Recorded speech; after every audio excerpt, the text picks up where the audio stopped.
Acho que é a hora do São Paulino colocar aí a mão na consciência, descer do salto, descer do pedestal, descer aí dessa posição de olhar os outros de cima para baixo e começar a reconstruir as bases do nosso clube, da nossa torcida e cobrar daqueles que estão aí em posições de destaque, né? Porque é super legal ser presidente do São Paulo, né? Pô, dá um baita de um status, né? Prestígio, o cara ganha ainda para isso, né? Recebe salário.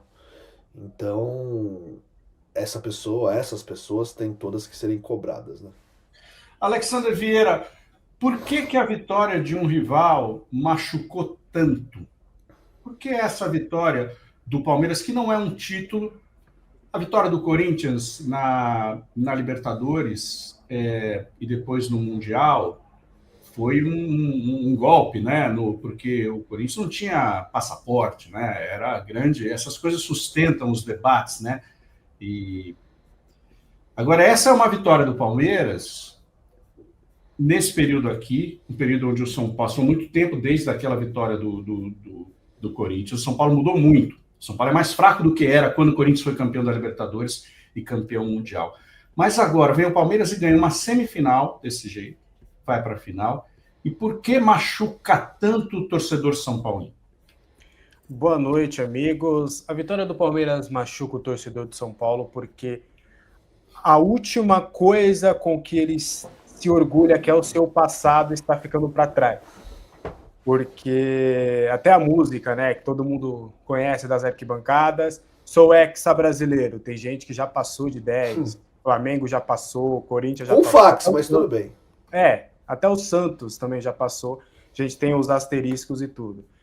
Não aluga o estádio, mais 4 jogos aí na Vila Belmiro.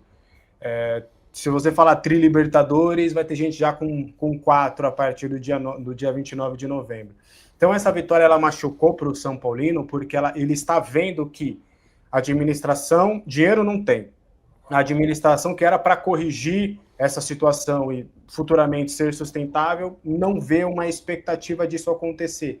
Então, o torcedor, ele tem, cara, tudo bem, mas eu tenho o meu passado aqui, eu tenho isso aqui, ó, que eu boto na mesa e eu consigo debater com esses caras que estão ganhando tudo hoje.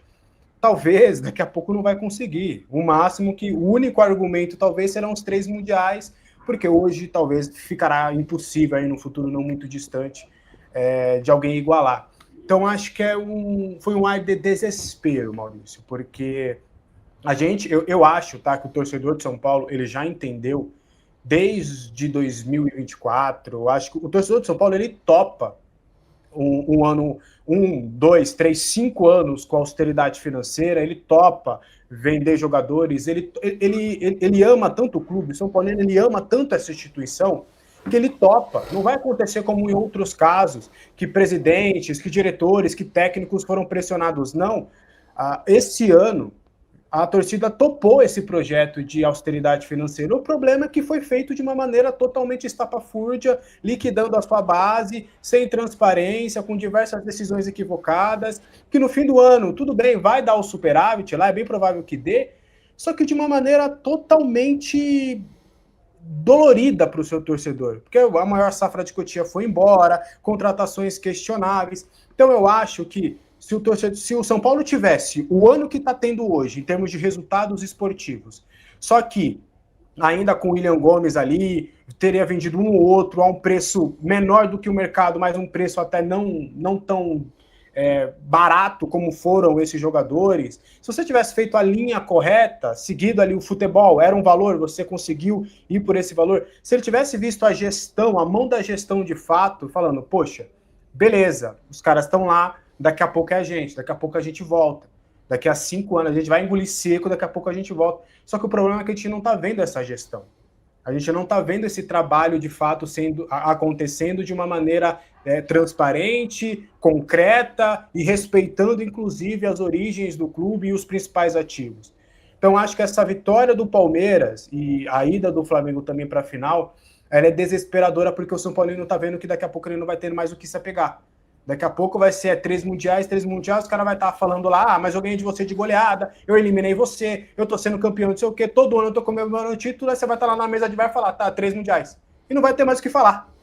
Então, acho que essa vitória do Palmeiras, acho que foi desesperador pro torcedor de São Paulo, porque ele tá vendo que tudo o que ele viu na sua história, tudo que ele viu, que ele cresceu, tudo que ele viu, tá ficando nem mais com os pais, tá ficando com os avós, com os bisavós, e tá ficando cada vez mais para trás, a perspectiva do futuro é cada vez mais nebulosa.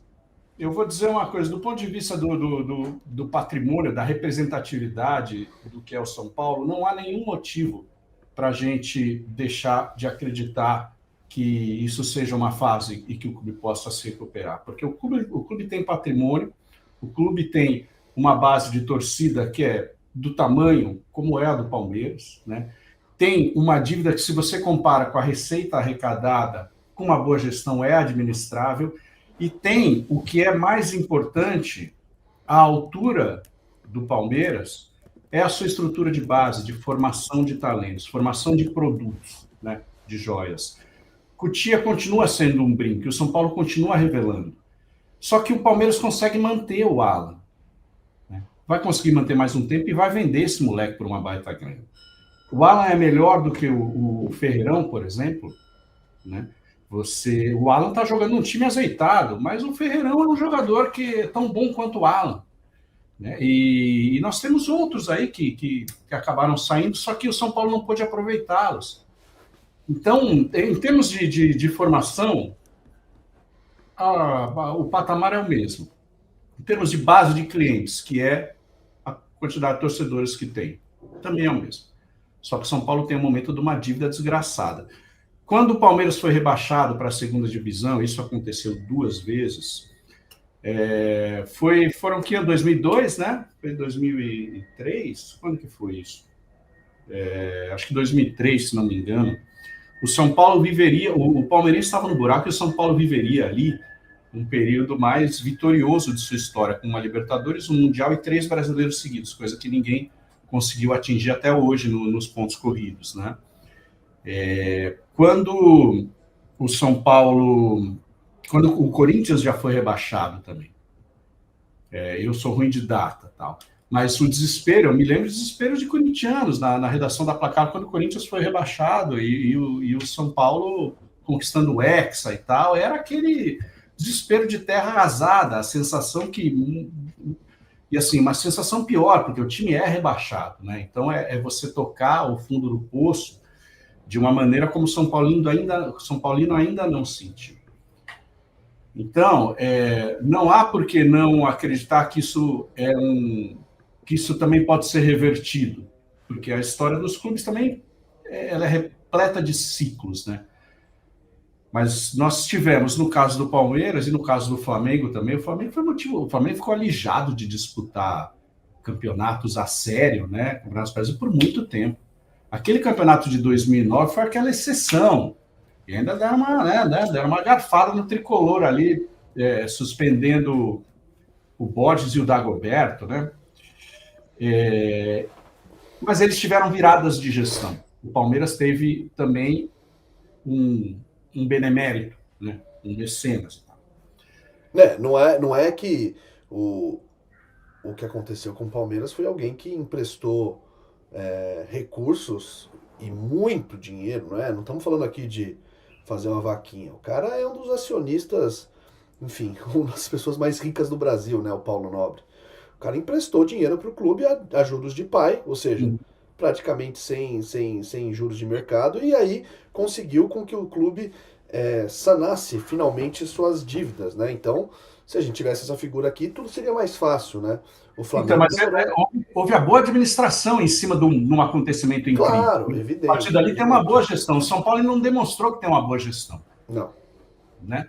Isso, então, tem o FDIC, tem um fundo, tal, tem aumento de receita, tem venda de jogadores, mas essa diretoria ainda não demonstrou, e pelo contrário, né?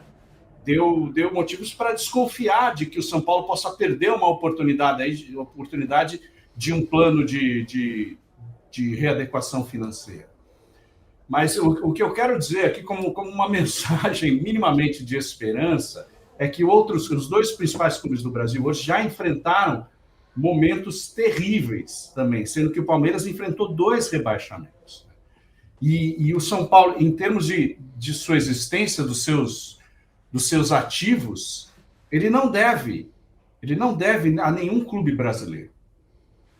O Flamengo tem mais torcida, sempre vai ter um pouquinho a mais ali e tal, né? Mas o São Paulo não tem por que não acreditar que ele tenha um patrimônio o suficiente para se recuperar, para voltar a ser grande. Porque hoje, realmente, você bota nas prateleiras, o São Paulo não está lá na principal prateleira. E talvez essa porrada tomada por uma classificação de um rival à final, veja, não foi nem em cima, não é que o São Paulo perdeu. O São Paulo já foi eliminado da Libertadores pelo Palmeiras recentemente. Só que o baque de ontem, jogando com a LDU, que eliminou o São Paulo, a diferença... Então você fala, se o São Paulo perdeu para a LDU perdeu desse jeito para o Palmeiras, como é que seria, né? Nós teríamos só a camisa, cara, um clássico e tal. Mas acho que a gente teve a real dimensão da diferença que tem os dois clubes hoje. E que estamos num patamar bastante inferior a um rival de muro do centro de treinamento. Eu acho que isso explica você, na verdade, todo São Paulino gostaria de ter sentido o que o palmeirense sentiu ontem, de ter acreditado que o time poderia virar e virar desse jeito. E o São Paulino se enxerga muito distante de um sentimento como esse, que ele já sentiu, mas que não sente mais.